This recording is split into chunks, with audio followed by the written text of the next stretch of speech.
Penn State College, Pennsylvania has issued a snow squall warning for Northumberland County in central Pennsylvania, Schuylkill County in central Pennsylvania, northeastern Snyder County in central Pennsylvania, southeastern Union County in central Pennsylvania, until 2:45 p.m. At 1:20 p.m., the dangerous snow squall was located along the line of extending State Park to Riverside to Locust Hill to Sliders, moving southeast at 35 miles per hour. Extremely poor visibility in snow and blowing snow. Wind gusts greater than 30 miles per hour. Source, radar indicated. Impact, dangerous life-threatening travel.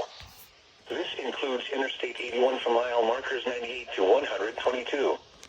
Locations impacted include Pottsville, Sunbury, Shamokin, Milton, Lewisburg, Sealands Grove, Schuylkill Haven, Mifflinburg, St. Clair, Mount Carmel, Minersville, and Northumberland. There is no safe place on the highway when a snow squall hits. Visibility and traction are immediately lost in whiteout conditions, making it difficult or impossible to slow down and avoid stopped vehicles. Delay travel or safely exit the highway before the snow squall arrives. Wet roadways will quickly freeze. Black ice will cause roads, bridges, and overpasses to become slick and dangerous. Slow down and be prepared for sudden loss of traction.